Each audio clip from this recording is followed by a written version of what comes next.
Glory ചെയ്ത് പിന്നെ വീട്ടിലും ഈ വെറുതെ ഫുഡിന്റെ കാര്യത്തിൽ ഞാൻ വലിയ ഡയലോഗ് പറയാൻ തുടങ്ങി. അത് ലാംഗ്വേജ് വേറെ ആണെങ്കിൽ പിന്നെ എന്റെ വീട്ടുകാർ വെച്ച് ഇത്ര ഡയലോഗ് പറയേണ്ട ആവശ്യമില്ലായിരുന്നു. ചോറിന് വേണ്ടിയിട്ടാണോ ഈ ഡയലോഗ്? അത് കഴിഞ്ഞ് പെട്ടെന്ന് ഇപ്പൊ കല്യാണമായി. ഞാൻ പ്രതീക്ഷിച്ചില്ലായിരുന്നു ഞാൻ സീരിയൽ വിടും. കാരണം ഞാൻ വിചാരിച്ചു ഇനി വയസ്സായി നിറയൊക്കെ ആയി അമ്മച്ചി റോളെങ്കിലും ചെയ്യാം. അല്ല ഞാനൊക്കെ പ്ലാനിങ് ആയിരുന്നു. ലൈക്ക് ഇൻഡസ്ട്രിയിൽ വരുമ്പോ തന്നെ ആദ്യം ആൾക്കാർ നമ്മളെ ജാട താഴ്ത്തി പറയുക. ജാടയാണ് ഏറ്റവും മെയിൻ. അത് എന്റെ ലുക്സിന്റെ ആണോ നടത്തിപ്പിന്റെ ആണോ എന്ന് അറിയില്ല. അത് ഇപ്പോഴും ചിലവർക്ക് അത് തോന്നും. U won't believe Manasaputhri climax നമ്മൾ 3 ദിവസം എടുത്തു. അതിൽ ഒരു ഗ്ലിസറിൻ ഇല്ലാതെയാണ് ഞാൻ അതിനകത്ത് കരച്ചിൽ വരുന്നത്. ഒന്നാമത്തേത് അതിലെ വിഷമം ആ സമയത്ത് എനിക്ക് തോന്നിയത് ഈ സീരിയൽ തീരാൻ പോവാണല്ലോ. എനിക്ക് സത്യം പറഞ്ഞാൽ എനിക്ക് അറ്റാച്ച്മെന്റ് ഇഷ്യൂസ് ഉണ്ട്. അർച്ചനയും ആര്യയും തമ്മിലുള്ള റിലേഷൻഷിപ്പ് ഇത് നാത്തൂമാരാണ്, അതും എക്സ് നാത്തൂന്മാരാണെന്ന് പറയുമ്പോൾ നോർമലി നമ്മൾ ചിന്തിക്കില്ല how close you guys are. ഞാൻ കാരണമോ പുള്ളിക്കാരത്തി കാരണമോ അങ്ങനെ ഒന്നും അല്ലല്ലോ. നമ്മളുടെ റിലേഷൻ പറഞ്ഞാൽ ഒരു നല്ല നിങ്ങളും ഫ്രണ്ട്സ് ആയിരുന്നു. എനിക്ക് ഇപ്പോഴും പണ്ടും ഇന്നും എന്നുവെച്ചാൽ ഭയങ്കര കംഫർട്ടായിട്ട് തോന്നിയ, സംസാരിക്കാൻ comfortable. She is very nice. Crowded പ്ലേസിൽ നടക്കുമ്പോൾ അമ്മച്ചിമാരിൽ നിന്ന് അടി കിട്ടിയിട്ടുണ്ടല്ലോ എനിക്ക്. അതെ, അടി കിട്ടിയിട്ടുണ്ട്. അപ്പോ അതൊന്നും ഫ്രെയിമിൽ വന്നില്ല, കാരണം അന്ന് പപ്രാസി ഇല്ലായിരുന്നല്ലോ. ഗ്ലോറി ആയതുകൊണ്ട് എനിക്ക് അടി കിട്ടിയിട്ടുണ്ട്. നിങ്ങൾ എങ്ങനെയാണ് കണ്ടുമുട്ടിയത്? കോവിഡ് ആണ് ഇതിന്റെ കാരണം. ഇനി അറിഞ്ഞിട്ട് എന്തായിരിക്കും റിയാക്ഷൻ? എന്റെ മനസ്സിലുണ്ടായിരുന്നു അർച്ചനയാണോന്ന് പറഞ്ഞ ചിലപ്പോ ഞാൻ കണ്ടിന്യൂ ചെയ്യില്ലായിരുന്നു. പക്ഷെ ഇപ്പൊ എത്ര ഗ്ലോറി തോബിയാസ് വന്നു. ഇപ്പൊ കുറെ എന്നാലും നിങ്ങൾ അവിടെ വെച്ച് പോയി ഒരു സിഗ്നേച്ചർ ഉണ്ടല്ലോ. അതൊരു നല്ല കോംപ്ലിമെന്റ് ആണ്. Thank you so much. ഇഞ്ചി my meal partner. Hello, hi, welcome to ginger media. ഇന്നത്തെ എൻ്റെ ഗസ്റ്റ് ഒരു പോയിന്റ് ഓഫ് ടൈം വരെ മലയാളികളുടെ വീട്ടിൽ എന്നും ഡിസ്കഷൻ ഉണ്ടായിരുന്ന ഒരാളാണ് TV സീരിയൽസിലൂടെ. അതിനുശേഷം നമുക്ക് ആളെ പേഴ്സണലി അറിഞ്ഞപ്പോൾ ഒരു ക്യൂട്ട്, ബബ്ലി, ഫണ്ണി ആയിട്ടുള്ള ഒരു പേഴ്സൺ ആയിട്ടാണ് നമ്മൾ കണ്ടുവന്നത്. പക്ഷെ കുറച്ച് നാളായിട്ട് ആൾ പിടിതരാണ്ട് മുങ്ങി നടക്കുകയാണ്. ആൻഡ് ഇന്ന് നമ്മുടെ കൂടെ ജിഞ്ചർ മീഡിയയിൽ ആൾ എത്തിയിട്ടുണ്ട്. Welcome Archana Suseelan. Thank you so much. ഞാൻ അർച്ചന സുശീലൻ എന്ന് പറയുന്നതിനേക്കാളും എനിക്കുണ്ടല്ലോ ഗ്ലോറി എന്ന് പറയുമ്പോൾ ഒരു സന്തോഷം, ഒരു ഇരട്ടി സന്തോഷം. എന്താണെന്ന് അറിയത്തില്ല. അതെ, ഇപ്പോഴും ആൾക്കാർ ഗ്ലോറി ആയിട്ടാണ് അറിയുന്നത്. ഇപ്പോഴും നിങ്ങൾ എവിടെയെങ്കിലും പോകുമ്പോ അമ്മച്ചിമാരിങ്ങനെ പേരെന്താ അങ്ങനെ അർച്ചന പറയുമ്പോ അവർ ആദ്യം പിന്നെ ഞാൻ പറഞ്ഞ അത് ഗ്ലോറി. ഗ്ലോറി എന്ന് പറയുമ്പോഴാണ് അവർക്ക് ഇപ്പോഴും ആൾക്കാരുടെ മൈൻഡിൽ ഉണ്ടെങ്കിൽ ഞാനിപ്പോ ഫീൽഡ് വിട്ടിട്ട് ഏകദേശം ഒരു 5 years ആയി. ഫീൽഡ് വിട്ടിട്ട് അതായിരിക്കും ഇപ്പൊ എല്ലാവരും അർച്ചന എവിടെയായിരുന്നു എന്നെ ഫോളോ ചെയ്യുന്ന ആൾക്കാർക്ക് അറിയാം. ഒബ്വിയസ്ലി ഞാൻ US-ല് സെറ്റിൽഡ് ആയി. 5 years ആയി ഇപ്പോ ഫീൽഡ് വിട്ടിട്ട്. got married, have a pretty kid over here. ഇവിടെ വന്നിട്ടുണ്ട്. ആള് കറങ്ങി നടക്കുകയാണ്, നമ്മുടെ അടുത്തേക്ക് വരും. എക്സ്പ്ലോറിങ്. ഞാൻ അവനെ അർച്ചനയുടെ ലൈഫിൽ ത്രൂ ഔട്ട് എനിക്ക് ശ്രദ്ധിച്ച I felt it as very positive. എനിക്ക് അറിയില്ല ചോദിക്കുന്നതുകൊണ്ട് how much open you are towards it. അർച്ചനയും ആര്യയും തമ്മിലുള്ള റിലേഷൻഷിപ്പ്, അർച്ചനയും ആര്യ, ബിക്കോസ് നമ്മൾ പൊതുവെ പറഞ്ഞു കഴിഞ്ഞാല് ഇത് നാത്തൂമാരാണ്, അതും എക്സ് നാത്തൂന്മാരാണെന്ന് പറഞ്ഞു കഴിയുമ്പോൾ നോർമലി നമ്മൾ ചിന്തിക്കില്ല how close you guys are. ഇപ്പോഴും 2 days ബാക്ക് കാഞ്ചീപുരത്തിൽ പോയി. അതുകൊണ്ടാണ് ഞാൻ എടുത്ത് ചോദിക്കാൻ വന്നത്. ആര്യയും അർച്ചനയും കാഞ്ചീപുരത്തിൽ പോയി അർച്ചന നിൽക്കുന്നുണ്ട്. അപ്പൊ ഞാൻ ഓർത്തു ഹൗ യുവർ റിലേഷൻഷിപ്പ്, നിങ്ങൾ രണ്ടുപേരും തമ്മിലുള്ള നാത്തൂൻസ്, നിങ്ങൾ തമ്മിൽ ഫ്രണ്ട്സ് ആണ്. ഒന്നും മാറിയിട്ടില്ല. അപ്സ് ആൻഡ് ഡൗൺസിലും എനിക്ക് ഞാൻ ഇങ്ങനെയായിരുന്നു ആര്യനെ കണ്ടിട്ടുള്ളത്. അത് ഒരിക്കലും മാറിയിട്ടില്ല. അത് ഇനി റിലേഷനിൽ ഉണ്ടായിരുന്നോ ഇല്ലെങ്കിലും അത് മാറില്ല. അത് ആര്യയെ മാത്രമല്ല എൻ്റെ ഫ്രണ്ട്സിന് കൊടുക്കുന്ന ഞാനൊരു വാല്യൂ അല്ലേ, അത് മാറാൻ അത്ര പെട്ടെന്ന് മാറ്റാൻ പറ്റില്ല. അതേപോലെയാണ് ലൈക്ക് ആര്യനെ ഞാൻ ലൈക്ക് ചെയ്യുന്ന രീതിയിൽ ഇപ്പോഴും മാറ്റമൊന്നുമില്ല. അത് ഞാൻ ചോദിക്കാൻ കാരണം എന്ന് വെച്ചാല് ആൾക്കാർ maybe some might be amused അല്ലേ, ഇതെങ്ങനെ ഇവര് അങ്ങനെയൊന്നുമില്ല. കാരണം ഞാൻ കാരണമോ പുള്ളിക്കാർത്തി കാരണമോ അങ്ങനെ ഒന്നും അല്ലല്ലോ. നമ്മളുടെ റിലേഷൻ പറഞ്ഞാൽ ഒരു നല്ല നിങ്ങളും ഫ്രണ്ട്സ് ആയിരുന്നു. എനിക്ക് ഇപ്പോഴും പണ്ടും ഇന്നും വെച്ചാൽ ഭയങ്കര കംഫർട്ടായിട്ട് തോന്നിയ, സംസാരിക്കാൻ comfortable. She is very nice girl. പക്ഷെ സാഹചര്യം നമുക്ക് പറയാൻ പറ്റില്ല. ലൈഫിന്റെ ഓരോരോ സാഹചര്യം മാറുന്ന അനുസരിച്ച് അത് ഡിസിഷൻസ് മാറും. പക്ഷെ ഒരു പേഴ്സണാലിറ്റി മാറില്ലല്ലോ.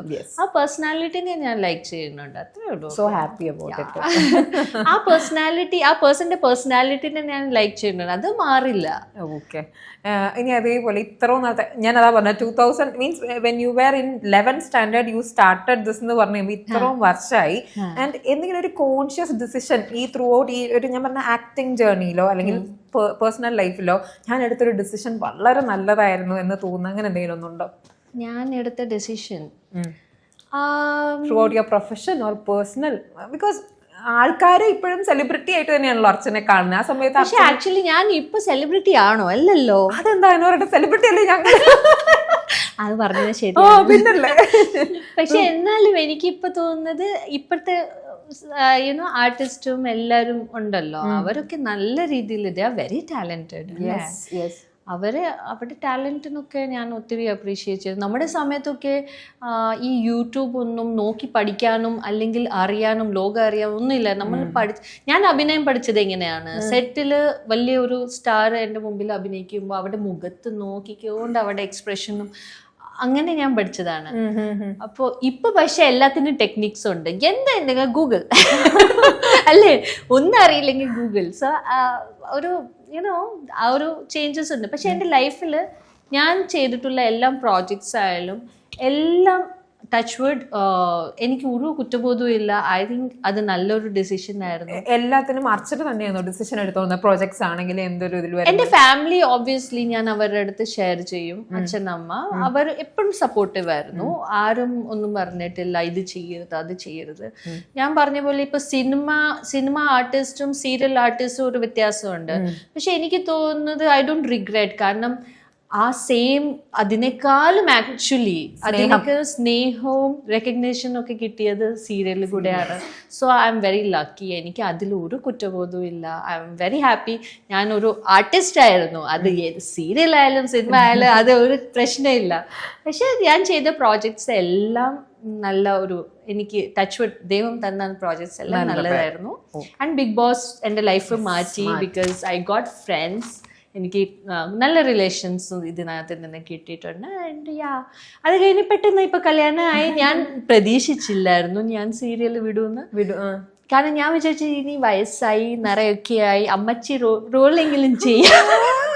അല്ല ഞാനൊക്കെ പ്ലാനിങ് ആയിരുന്നു കേട്ടോ. എന്റെ പ്ലാനിങ് ഞാൻ പറയാം. ഞാൻ ഫ്യൂച്ചർ കണ്ടിരുന്നത് അങ്ങനെയാണ്. ഫ്യൂച്ചർ കണ്ടിരുന്നത് ഇനി അമ്മായിമ്മ റോളിലേക്ക് കയറാം. ഇനി ഓക്കെ അത് കഴിഞ്ഞിട്ട് പിന്നെ അമ്മൂമ്മ റോള് വരും.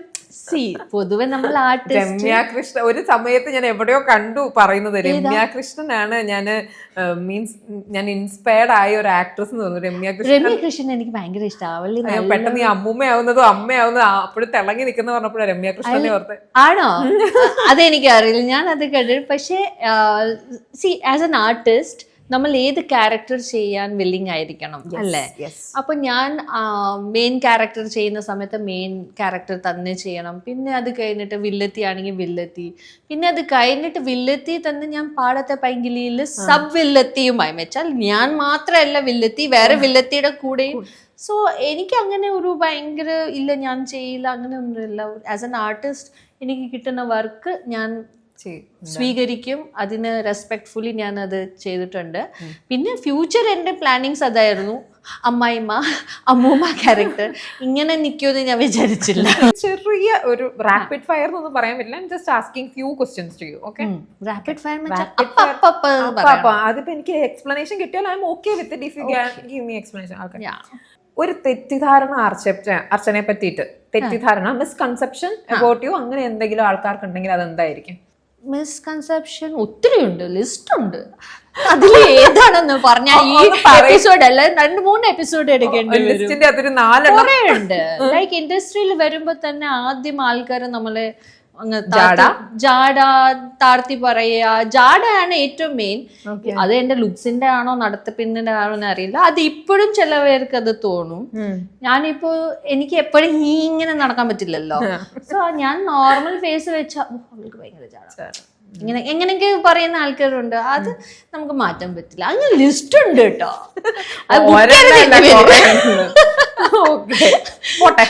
പോട്ടെ. ഇപ്പൊ വില്ലത്തിയായിട്ടാണ് ആക്ട് ചെയ്തത്.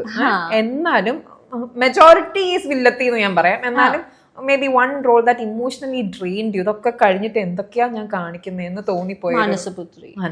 അയ്യോ, അത് ഇമോഷണലി ഡ്രെയിൻഡ് മാത്രമല്ല, നിങ്ങൾ അത് ചെയ്ത് വരുമ്പോ തന്നെ സം ഡേയ്സ് ഈ വീട്ടില് ചെറിയ പ്രശ്നം മതി ഭയങ്കര വയലന്റ് ആവുമായിരുന്നു.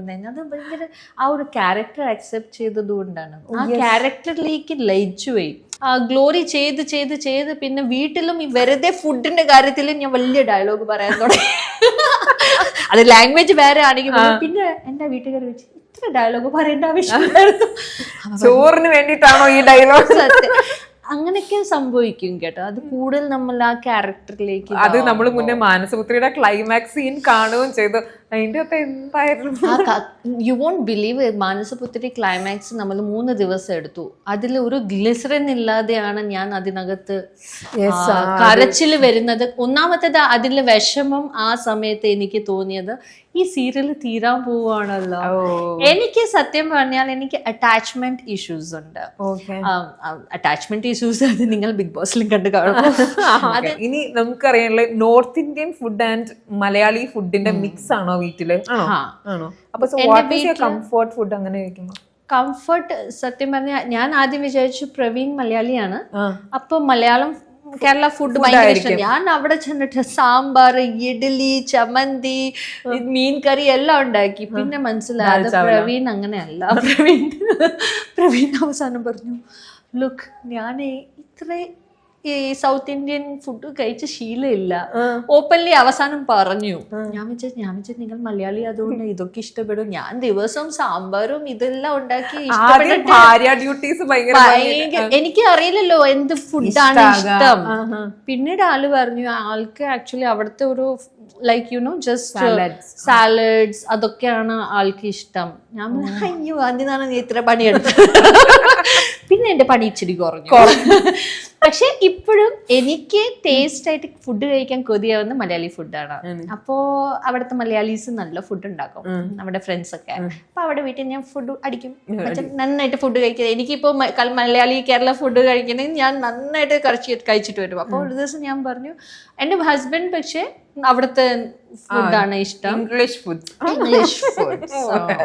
കൊച്ചിയിൽ വന്നിട്ട് ഇഷ്ടപ്പെട്ട പുതിയൊരു ഫുഡ് സ്പോട്ട് ഉണ്ടോ? May be if you are recommending someone who is seeing this, ഇനി അടുത്ത ആ സ്പോട്ടിലേക്ക് പോകും, അങ്ങനെ എന്തെങ്കിലും ഒരു സ്പോട്ട് ഉണ്ടോ? ടോപ്പ് ഫോണ്ട് അല്ലേ? ടോപ്പ് ഫോണ്ട് അല്ലേ നോക്കിയ പേര്? ഇപ്പൊ ജസ്റ്റ് ഞങ്ങൾ ടോപ്പ് ഫോം നമ്മുടെ ഇവിടെ പാലാരിവട്ടം ബൈപ്പാസിൽ ഇപ്പൊ സ്റ്റാർട്ട്. അപ്പൊ അതാണ് ഇഷ്ടപ്പെട്ടത്. ഈ അടുത്ത് വന്നിട്ട് യു എസ് വന്ന് ഞങ്ങൾ അത് ട്രൈ ചെയ്തു. Food was nice. Malabar cuisine, എനിക്ക് മലബാർ, കാലിക്കറ്റ് ആ സൈഡിലുള്ള കുസിൻ ഭയങ്കര ഇഷ്ടം. അവരൊക്കെ അടിപൊളി ഫുഡാണ് ഉണ്ടാക്കുന്നത്. അപ്പൊ എനിക്ക് ഞാനത് ടോപ്പ് ഫോം അവിടെ ഞങ്ങള് ഫുഡ് കഴിച്ചപ്പോ ഇഷ്ടമായി. Okay, how was life no? അതായത് ഈ ഒരു ഞാൻ ഇങ്ങനെ വെറുതെ ഇന്ന് എനിക്ക് കൂടെ വരാൻ പോകുന്നത് അർച്ചനയാന്ന് പറഞ്ഞപ്പോ ഞാൻ ഓർക്കും ഇപ്പൊ നമ്മുടെ കേരളത്തിൽ പാപ്പരാസീസിന്റെ ഒരു മേളാണ്.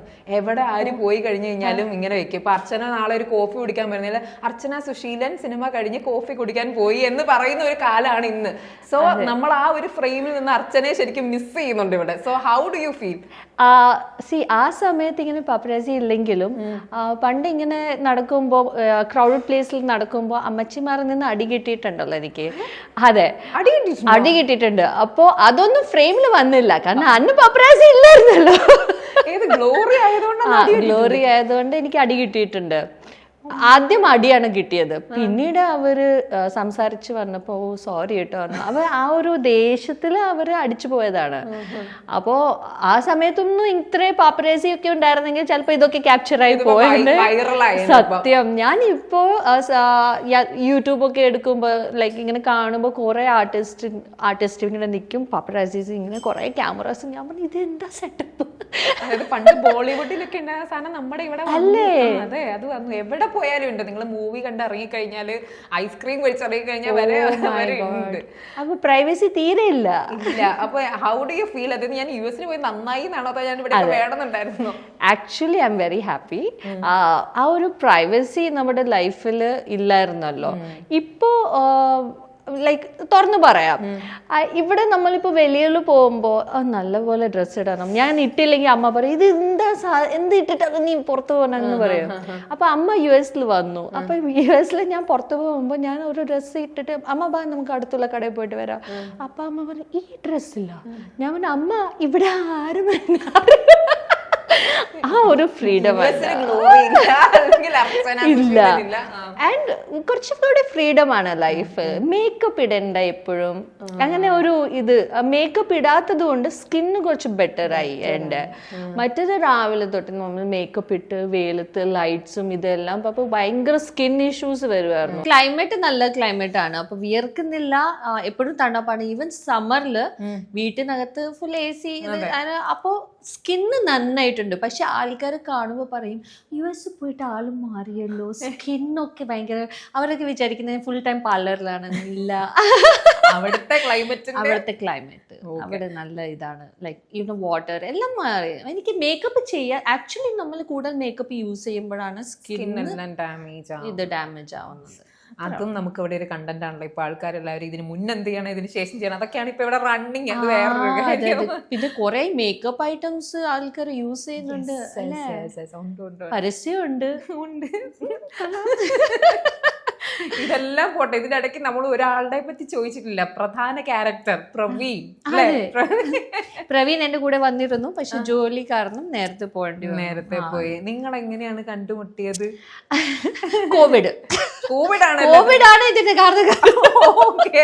അത് കൊള്ളാം. കോവിഡ് കാരണം ചിലർക്ക് ലൈഫ് ആക്ച്വലി കോവിഡിന് മുമ്പ് ഞാൻ 3 പ്രോജക്ട്സ് ചെയ്യുമായിരുന്നു. അതിൽ ഒരു റിയാലിറ്റി ഷോയിലും ചെയ്യുമായിരുന്നു. തീരെ സമയമില്ല.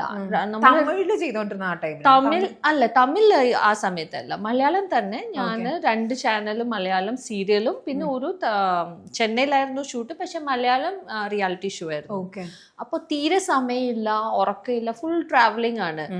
പെട്ടെന്ന് കോവിഡ് അടിക്കുന്നു, ലോക്ക്ഡൌൺ ആവുന്നു. എല്ലാരും എന്റെ ഫ്രണ്ട്സ് ഒക്കെ അവർക്കൊക്കെ അറിയാം, ഇങ്ങനെ ലോക്ക്ഡൌൺ ആവുമ്പോ ഇരിക്കൂലേ നമ്മള്. അപ്പോഴാണ് ക്ലിക്ക് ആവുന്നത്. ദൈവമേ എന്ത് ബോറിംഗ് ആണെന്നോ, എന്താ ഇത്, എന്താണ് മനസ്സിലായില്ല. എന്നുവെച്ചാൽ നമ്മള് ബിസി ആവുമ്പോ നമുക്ക് അറിയില്ല നമ്മള് മിസ് ചെയ്യുന്ന കാര്യങ്ങൾ എന്താണെന്നൊക്കെ, ഫാമിലി ആയാലും പോലും. അപ്പോൾ ഞാനത് ബിസി ആയതുകൊണ്ട് മനസ്സിലായില്ല. പക്ഷെ ഈ കോവിഡ് അടിച്ച് ഞാൻ ഇങ്ങനെ ഫ്രീ ആയപ്പോഴാണ് മനസ്സിലാവും, ദൈവമേ എന്താ പാർട്ട്ണർ ഇല്ലല്ലേ. അങ്ങനെ കുറച്ച് എൻ്റെ ലൈക്ക് ടെമ്പർ ഇഷ്യൂസും അങ്ങനെ കുറെ ഉണ്ടായിരുന്നു. ഭയങ്കര ദേഷ്യം വരുമായിരുന്നു. അപ്പൊ എനിക്ക് ദീപനാണ് പറഞ്ഞത്. ദീപനെ ഞാൻ പറയുള്ളൂ. ദീപൻ ഭയങ്കര ഉപദേശം തരുന്ന ആളാണ് കേട്ടോ. അപ്പൊ ആള് എല്ലാരെയും ഇപ്പോഴും നല്ല ഉപദേശങ്ങളൊക്കെ തരും. അപ്പൊ ആള് പറഞ്ഞു നിനക്കൊരു ഫാമിലി ലൈഫ് വേണം, അതാണ് ഇതിന്റെ പ്രശ്നം. ആക്ച്വലി അത് നോക്കിയപ്പോ എന്റെ മെയിൻ പ്രശ്നം അത് തന്നെ. ഞാൻ എപ്പോഴും ആഗ്രഹിക്കുന്ന ഒരു ഫാമിലി ലൈഫ് ആയിരുന്നു. സോ പിന്നെ എന്നടുത്ത് പറഞ്ഞു നീ ഇങ്ങനെ കല്യാണം കഴിക്കണം. അപ്പോഴാണ് ഞാൻ ചിന്തിക്കുന്നത് പോലും കല്യാണം കഴിക്കണം അല്ലേ, ശരി കല്യാണം കഴിക്കാം. അങ്ങനെ മാട്രിമോണിയിൽ സൈൻ അപ്പ് ചെയ്തു. മാട്രിമോണിയിൽ സൈൻ അപ്പ് ചെയ്തപ്പോൾ ഞാൻ ഫോട്ടോ ഇടാൻ പോലും എനിക്ക് ഭയങ്കര പേടിയാണ്. കാരണം നമ്മൾ നോൺ ഫിഗർ ആയതുകൊണ്ട് അപ്പൊ ഞാൻ ഫോട്ടോ ഇട്ടില്ല. ഫോട്ടോ ഇടാത്തത് കൊണ്ടാണോ അറിയില്ല, കുറെ റാൻഡം മെസ്സേജസും വന്നു. പിന്നെ എനിക്കത് യൂസ് ചെയ്യാൻ അറിയില്ല, ആപ്പ് എങ്ങനെയാണ് യൂസ് ചെയ്യുന്നത്. അപ്പൊ നീ ഫോട്ടോ നോക്കുമ്പോ റൈറ്റും ലെഫ്റ്റ് ഉണ്ട്.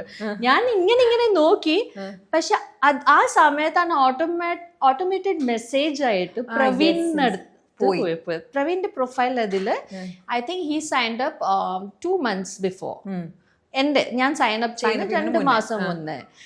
പുള്ളിക്കാരന് ഇതേപോലെ ഒരു LA ഒരു പാർട്ടിയിൽ ഒരു മലയാളി പെൺകുട്ടി പറഞ്ഞു, നിങ്ങൾക്ക് കല്യാണം കഴിക്കണമെങ്കിൽ കേരള മാട്രിമോണിയില് പരസ്യമാവാൻ അതിൽ സൈൻ അപ്പ് ചെയ്യാൻ പറഞ്ഞു. അങ്ങനെ പുള്ളിക്കാരന് സൈൻ അപ്പ് ചെയ്തു, ഞാനും സൈൻ അപ്പ് ചെയ്തു. പക്ഷെ ഓട്ടോമേറ്റഡ് മെസ്സേജ് ആണ് പോയത്.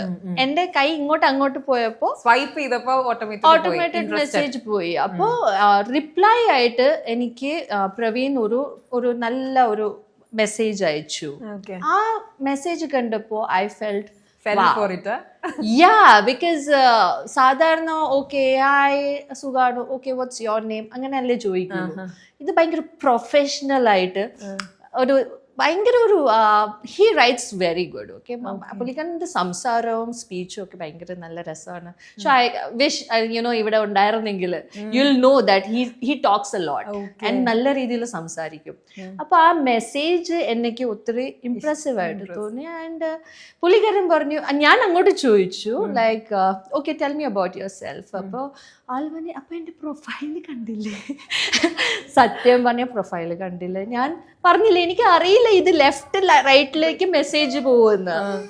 അപ്പോഴാണ് ഞാൻ പുള്ളി കണ്ട് പ്രൊഫൈൽ തുറന്ന് ഞാൻ ഫോൺ കട്ട് ചെയ്തിട്ട് ഞാൻ പ്രൊഫൈൽ ഓപ്പൺ ചെയ്ത് നോക്കിയപ്പോൾ ഒരു പാരഗ്രാഫ് എഴുതിയിട്ടുണ്ട് അബൌട്ട് ഹിം. അപ്പൊ ഞാൻ ഇത്രയും പാരഗ്രാഫ് നന്നായിട്ട് എഴുതുമല്ലോ. അപ്പോഴാണ് ഫസ്റ്റ് പാരഗ്രാഫിൽ he's from Maharashtra because he grew up there. അപ്പൊ അങ്ങനെ മഹാരാഷ്ട്ര എഴുതി. പിന്നീടാണ് ലാസ്റ്റിൽ ഒരു തേർഡ് പാരഗ്രാഫിലാണ് സെറ്റിൽഡ് ഇൻ US ഒക്കെ. അപ്പൊ ഞാൻ ഇത് US ഭയങ്കര ദൂരമാണല്ലോ, എന്ത് ചെയ്യും? അപ്പൊ ആ സമയത്ത് നമ്മൾ കണക്ട് ആയി. അപ്പോൾ എനിക്ക് തിരിച്ച് കോൾ ചെയ്യണമല്ലോ. തിരിച്ച് കോൾ ചെയ്തപ്പോൾ വായിച്ചോ എന്ന് ചോദിച്ചു. ഞാൻ പറഞ്ഞു ആ വായിച്ചു. അപ്പോൾ ആള് ഹിന്ദി സംസാരിക്കും. അതിൽ പിന്നെ ഭയങ്കര happy. You won't believe first call അന്ന് നമ്മൾ നോൺ സ്റ്റോപ്പ് 4.5 hours സംസാരിച്ചു. അന്ന് ഞാൻ ട്രാൻഡ്രം ടു കൊച്ചിൻ ഇങ്ങനെ ബൈ റോഡ് ട്രാവൽ ചെയ്യുന്ന സമയത്താണ്, വണ്ടി ഓട്ടിക്കുകയാണ്. അപ്പൊ ഞാൻ എൻ്റെ ചേച്ചിയുണ്ട്. അപ്പൊ ചേച്ചി മടുത്തു, കാരണം ഇത് ട്രാൻഡ്രത്ത് തുടങ്ങിയ ഒരു സംസാരമാണ്, തീരുന്നില്ല അങ്ങനെ. ആ സമയത്ത് അങ്ങനെ കണക്ട് ആയ ഒരു കണക്ഷനാണ്. ദെൻ ഇപ്പോ എന്താ പറയാ, എനിക്കും തോന്നി പാർട്ട്ണർ വേണം. അപ്പോൾ he was very straightforward. ഇല്ല അറിഞ്ഞേയില്ല. എന്നടുത്ത് ഫോട്ടോ അയക്കാൻ പറഞ്ഞു. ഞാൻ ആദ്യത്തെ ദിവസം ഫോട്ടോ അയച്ചില്ല. ഐ തിങ്ക് സെക്കൻഡ് ഡേ ആണ് ഞാൻ ഫോട്ടോ അയക്കുന്നത്. കാരണം എനിക്ക് മടിയുണ്ടായിരുന്നു. ആളെന്തായാലും മലയാളിയാണ്, അച്ഛനമ്മ മലയാളിയാണ്. അപ്പൊ എന്നെ തിരിച്ചറിയോ എന്നൊരു പേടിയായിരുന്നു. അപ്പൊ ഫോണിൽ he also liked the way I was talking. നമ്മൾ കുറെ കണക്ട് ചെയ്തല്ലോ. അപ്പോൾ ആൾക്ക് ഭയങ്കര ഇൻട്രസ്റ്റ് ആയി. അങ്ങനെ ഫോട്ടോ അയക്കും. അപ്പൊ ഞാൻ പറഞ്ഞു വെയിറ്റ്. എന്നിട്ട് പിറ്റേ ദിവസം നമ്മൾ സംസാരിച്ചു. അപ്പോൾ പ്ലീസ് ഫോട്ടോ അയക്കുമെന്ന് ചോദിച്ചപ്പോൾ ദെൻ ഞാൻ ഭയങ്കര പേടിച്ചിട്ടാണ് ഞാൻ എൻ്റെ ഈ എന്താ പറയുക പ്രൊഫൈൽ ഫോട്ടോസ് അല്ല അയച്ചത്. ഞാൻ എൻ്റെ സെൽഫി എടുത്തിട്ട് അപ്പോൾ ഫ്രഷ് ആയിട്ട് ഒരു മേക്കപ്പും ഇല്ല, ഒന്നുമില്ല. ഞാൻ അങ്ങനെ അയച്ചിട്ട് ഞാൻ എല്ലാം ദൈവത്തിനെ വിളിക്കുകയാണ്, ദൈവമേ ഇനി അറിഞ്ഞിട്ട് എന്തായിരിക്കും റിയാക്ഷൻ. ഇഫ് ഹീൽ സേ, എൻ്റെ മനസ്സിലുണ്ടായിരുന്നു ഓ അർച്ചനയാണോ എന്ന് പറഞ്ഞ് ചിലപ്പോൾ ഞാൻ കണ്ടിന്യൂ ചെയ്യില്ലായിരുന്നു. ബിക്കോസ് എനിക്ക് ഭയങ്കര വെച്ചാൽ എനിക്ക് എന്നെ അറിഞ്ഞോണ്ടല്ല അല്ലാതെ അറിയണമെന്നുണ്ടായിരുന്നു. അപ്പൊ എന്നെ അറിഞ്ഞ ഭാവമില്ല. ഓക്കെ എന്താണ് ജോലി, എന്തായിരുന്നു? അപ്പൊ ഞാൻ ഞാൻ എല്ലാം സസ്പെൻസ് ആയിരുന്നു കേട്ടോ. ഞാൻ ഒന്നും തുറന്ന് പറയുന്നില്ല. ഞാൻ പറഞ്ഞ gradually I tell you about me എന്ന് പറഞ്ഞ് ഇങ്ങനെ തുടങ്ങി. ഇങ്ങനെ സംസാരിച്ച് പിന്നെ എന്നിട്ട് ആൾക്കറിയില്ല. ആള് എൻ്റെ ഫോട്ടോ ഫാമിലിക്ക് കാണിച്ചപ്പോഴാണ് അവർ പറഞ്ഞു ഈ കുട്ടി. അപ്പൊ പുള്ളിക്കാരൻ ടെൻഷനായി. എങ്ങനെ എൻ്റെ അച്ഛനമ്മമാർക്കറിയാം? അങ്ങനെ ഒരു ഇതായി. ദെൻ ഹി ന്യൂ ദാറ്റ് ഞാനിങ്ങനെ അഭിനയിക്കുന്ന ആർട്ടിസ്റ്റാണ്. അപ്പോൾ എനിക്ക് ആ ഒരു കാര്യത്തിൽ സന്തോഷമാണ്. Like he didn't like me because I M an artist. അപ്പോൾ ആ ഒരു അങ്ങനെയായിരുന്നു നമ്മൾ കണക്ട് ആയത്. പക്ഷെ ഈ കോവിഡ് ആണ് കാരണം. എല്ലാ വീടുകളിലും ചർച്ച ചെയ്തുകൊണ്ടിരുന്ന വില്ലത്തിയ മുന്നേ പറഞ്ഞു ചോറ് കൊടുത്ത ഗ്ലോറി വരും എന്ന് പറയുന്ന ആ ഒരു സീൻ വരെ ഉണ്ടായിരുന്നു. ഹൗ വാസ് ഇറ്റ് ആ ഒരു എൻട്രി ഇല്ല ആ സമയത്ത്? അതായത് എനിക്ക് തോന്നുന്നു നമ്മൾ ഏജും കൂടി പറയണം. You are too young when you did it അല്ലേ? ഇപ്പം ഞാൻ പറയാണ് okay I was in 8th or 7th when I watched it എന്ന് പറഞ്ഞാൽ പോലും you are also too young. അതൊന്ന് പറയൂ, ആ പ്രായത്തിൽ എന്ത് വില്ലത്തിയായിരുന്നു, എന്താ അപാര വില്ലത്തിയായിരുന്നു. അല്ല പക്ഷെ അത് hats off thanks to my director. ഞാൻ ഇതിനു മുമ്പ് റിജക്റ്റ് ആയ ആർട്ടിസ്റ്റ് കൂടിയാണ് കേട്ടോ, അഭിനയത്തിൽ റിജക്റ്റ് ആയ ആർട്ടിസ്റ്റ്. കാരണം ഒന്നാമത്തത് എനിക്ക് ലാംഗ്വേജ് അറിയില്ലായിരുന്നു, പറയാൻ അറിയില്ലായിരുന്നു. പിന്നെ അഭിനയം ഒബ്വിയസ്ലി സ്റ്റാർട്ടിങ് ആയതുകൊണ്ട് അറിയില്ല. പക്ഷെ അത് എൻ്റെ ഉള്ളിൽ ടാലൻ്റ് ഉണ്ടെന്ന് പോലും എനിക്ക് തിരിച്ചറിയാൻ, ബിക്കോസ് ആക്ട്രസ് ആവണമെന്നായിരുന്നില്ല. അന്ന് ഞാൻ ഡാൻസ് കളിക്കുമായിരുന്നു. അപ്പോൾ എൻ്റെ ഡയറക്ടർ ആണ് പറഞ്ഞത്, ഇല്ല യു ഹാവ് ടാലൻറ്റഡ്, നിനക്ക് അറിയാത്തത് കൊണ്ടാണ്. പക്ഷെ എന്നെ മോൾഡ് ചെയ്ത് എടുത്തു സുധീഷ് ശങ്കർ സാറ്. ആ കോൺഫിഡൻസ് കാണിച്ചു. ആള് പറഞ്ഞു ഇല്ല യു ക്യാൻ ഡു ഇറ്റ്, ഇങ്ങനെ ചെയ്യേണ്ടത്. അപ്പോൾ മലയാളം അറിയില്ല. അപ്പൊ എന്നോട് പറഞ്ഞ ലിപ്പ് പിടിച്ചാൽ മതി എന്ന് പറഞ്ഞു. അപ്പൊ ഈ സ്ക്രിപ്റ്റ് വായിക്കുന്ന ആള് വരുമ്പോ ഞാൻ നോക്കുന്ന ലിപ്പാണ്, ആളുടെ ലിപ്പ് മൂവ്മെന്റ്സ് നോക്കും. എന്നിട്ട് ആക്ച്വലി ഞാൻ ആദ്യമൊക്കെ എന്നെ ഡബിങ് ചെയ്ത ദേവി പോലും സ്റ്റുഡിയോയിൽ നിന്ന് ഇറങ്ങിപ്പോയിട്ടുണ്ട്. കാരണം ഈ കുട്ടിയൊന്നും പറയുന്നില്ല. എങ്ങനെ പറയും, ഞാൻ ലിപ്പ് മാച്ച് ചെയ്യാൻ പറ്റുന്നില്ല. കാരണം സ്ക്രിപ്റ്റ് വേറെ, ഇവളുടെ ലിപ്പ് പോകുന്ന കുറച്ച് വ്യത്യാസമുണ്ട്. അപ്പൊ പുള്ളിക്കാരത്തിക്ക് ബുദ്ധിമുട്ടാവാൻ തുടങ്ങി. അങ്ങനെ പുള്ളിക്കാരത്തി ഒരു പ്രാവശ്യം സ്റ്റുഡിയോയിൽ നിന്ന് ഇറങ്ങി പോയിട്ടുണ്ട് കേട്ടോ. ഇതെല്ലാം കേട്ടിട്ട് ദേവി ഒന്നും സോറി ഇറങ്ങി പോയിട്ടുണ്ട്. അപ്പൊ പുള്ളിക്കാരത്തി പറഞ്ഞു ഇവളുടെ ലിപ് സിങ്ക് ചെയ്യാൻ പറ്റുന്നില്ല, ഇവൾ ഏത് ഭാഷയാണ് അപ്പൊ പറഞ്ഞു പാവം ആ കുട്ടി മാനേജ് ചെയ്യുന്നുണ്ട്. അപ്പോൾ ലൈക്ക് സെറ്റിൽ എന്നടുത്ത് ഡയറക്ടർ സാർ പറഞ്ഞു കുറച്ചുകൂടി അർച്ചന ലിപ് സിങ്ക് ചെയ്യാൻ ശ്രമിക്കുക. അപ്പൊ ഞാൻ പറഞ്ഞു പ്രോംപ്റ്റ് ചെയ്യുന്ന ആളുടെ അടുത്ത് കുറച്ച് സ്ലോ ആക്കാൻ പറഞ്ഞു. പക്ഷെ എന്നാലും അങ്ങനെ ഞാൻ പിന്നെ ലിപ്പ് സിങ്ക് ആവാൻ തുടങ്ങി. അവിടെ നിന്ന് പിന്നെ ഓബ്വിയസ്ലി ആ ഒരു ശബ്ദം കൂടിയാണ് എന്നെ അത്ര പോപ്പുലർ ആക്കിയത്. പക്ഷെ എനിക്കിപ്പോഴും ഓർമ്മയുണ്ട്, ഇപ്പം ഗ്ലോറിയും തോബിയാസും ഒക്കെ ഇല്ലാത്തൊരു എപ്പിസോഡ് വേസ്റ്റ് ആണ് കാണാനിരിക്കുന്നത്. പക്ഷെ ഇപ്പൊ എത്ര ഗ്ലോറി തോബിയാസ് വന്നു. ഇപ്പൊ കുറെ, എന്നാലും നിങ്ങൾ അവിടെ വെച്ച് പോയിരിക്കുന്ന ഒരു സിഗ്നേച്ചർ ഉണ്ടല്ലോ, I don't think anyone have broken it. ഞാൻ ടു ബി ഫ്രാങ്ക് ഞാൻ പറയുന്നത് നല്ല കോംപ്ലിമെന്റ് ആയിരുന്നു. Thank you so much. As A ഒരു നെഗറ്റീവ് ഷെയ്ഡ് കൊണ്ടുവന്ന അത്ര ഇമ്പാക്ട് വേറെ പലരും വന്നെങ്കിലും എത്ര പേരുടെ മനസ്സിലാണ് എപ്പോഴും ഇരിക്കുന്നത്. I think so. അതുമാതിരി ഡ്രസ്സിങ്, മേക്കപ്പ് ആ സമയത്ത് മീൻസ് ഇത്ര ഒരു സ്റ്റൈലിഷ് ആയിട്ട് വന്നിറങ്ങുന്നത്. ഞാൻ ഇതെല്ലാം പറയുമ്പോൾ ഇടയ്ക്ക് ഞാൻ ചോദിക്കുന്നു, how old were you then back then? ഞാനൊരു 11th ക്ലാസ്സിലായപ്പോഴാണ് 11th ക്ലാസ്സിലായപ്പോഴാണ് ഞാൻ ഈ ഫീൽഡിലേക്ക് ഇറങ്ങുന്നത്. അടിപൊളി. അപ്പൊ അന്ന് സ്റ്റൈലിങ്ങും മേക്കപ്പും ഒക്കെ എങ്ങനെയായിരുന്നു പരിപാടി? ഞാൻ ജനിച്ചത് മധ്യപ്രദേശിലാണ്. അപ്പൊ നമ്മൾ ഒരു നോർത്ത് ഇന്ത്യൻ കൾച്ചർ ഉണ്ടായിരുന്നു. പക്ഷെ പണ്ട് കേരളത്തിൽ സ്ലീവ്ലെസ് ഇടുമ്പോ ആൾക്കാർ തിരിച്ചു നോക്കി കമന്റ് അടിക്കുന്ന സമയമായിരുന്നു അത്. ആ സമയത്ത് ഞങ്ങൾ ഇങ്ങനെ സ്ലീവ്ലെസ് ഇട്ട് നടക്കുമ്പോൾ കുറെ കമന്റ്സ് കേട്ടിട്ടുണ്ട്. യുനോ എങ്ങനെ നടക്കുന്നു, ആൾക്കാർ ഇങ്ങനെ തുറിച്ചു നോക്കും, നമ്മൾ എന്തോ തെറ്റ് ചെയ്ത പോലെ. അപ്പോൾ കുഞ്ഞിലെ ഞങ്ങൾ ഭയങ്കര ഫാഷനബിൾ ആയിട്ട് നടക്കുന്നു. പിന്നെ ഞാൻ ഇച്ചിരി ഫാഷനെ ഇച്ചിരി കുറച്ചു, കാരണം ഇച്ചിരി കുറച്ചിരുന്നു. ലൈക്ക് അയ്യോ ആൾക്കാർ ഇങ്ങനെ പറയുന്നുണ്ടെന്ന് പറഞ്ഞു. പക്ഷെ സീരിയൽ വന്നപ്പോൾ എനിക്ക് ആ ഒരു ഓപ്പർച്യൂണിറ്റി കിട്ടി. എന്നുവെച്ചാൽ അപ്പൊ പിന്നെ എനിക്ക് എൻ്റെ ഫാഷനെ അങ്ങനെ സ്റ്റൈലിഷ് ആയിട്ട് ഞാൻ കോസ്റ്റ്യൂമിൽ ഒത്തിരി ശ്രദ്ധിക്കുന്ന ഒരാളാ. ഇപ്പോഴും കണ്ടാൽ നിങ്ങൾക്ക് മനസ്സിലാവും. കോസ്റ്റ്യൂമില് ഞാൻ കോസ്റ്റ്യൂം സെലക്ട് ചെയ്യുന്നത് ഞാൻ തന്നെയാണ്. കളർ ഷെയ്ഡ്സ്, പാറ്റേൺസ്, പിന്നെ എനിക്ക് ഭയങ്കര കളർഫുൾ ആയിട്ടുള്ള സംഭവം, കളേഴ്സ് ഭയങ്കര കളർഫുൾ ആയിട്ടുള്ള സംഭവം ഒക്കെ ഇടാൻ ഭയങ്കര ഇഷ്ടമാണ്. അപ്പോ ഈ ഡൾ ഷെയ്ഡ്സ് ഇഷ്ടമാണ്. പക്ഷെ സ്ക്രീനിൽ ഞാൻ നോക്കിയപ്പോൾ കുറച്ചുകൂടി ബ്രൈറ്റ് കളേഴ്സ് ആയിട്ട്. അപ്പൊ ഞാൻ തന്നെ കോസ്റ്റ്യൂം ചൂസ് മേക്കപ്പ് തൊട്ട് എല്ലാം. മേക്കപ്പ് ഇപ്പോഴും ഞാൻ സർവൈവ് ചെയ്തു പോകുന്നത് US-ല്. ബിക്കോസ് എനിക്ക് റെഡി ആവാൻ അറിയാം. ലൈക്ക് നമ്മൾ ഇങ്ങനെ ഷൂട്ടിൽ പോകുമ്പോൾ ചിലവർക്ക് റെഡി ആവാൻ അറിയില്ല, അവർ മേക്കപ്പ് ആർട്ടിസ്റ്റിനെ വിളിച്ചേ പറ്റുള്ളൂ അങ്ങനെയാണ്. പക്ഷെ ടച്ച്വുഡ് ഞാൻ അത് പ്രാക്ടീസ് ചെയ്തതുകൊണ്ട് എനിക്ക് ഇപ്പോഴും ഞാൻ അവിടെ ചെല്ലുമ്പോൾ ആൾക്കാർ വിചാരിക്കും ഞാൻ ഏതൊരു മേക്കപ്പ് ആർട്ടിസ്റ്റിനെ വെച്ചിട്ടാണ് ഇപ്പൊ റെഡി ആയിരിക്കുന്നത്. അല്ല, ചോദിച്ചിട്ടുണ്ട്. പക്ഷെ ഞാൻ തന്നെ റെഡിയാവും. ഓക്കെ. ഇഞ്ചി, my meal partner.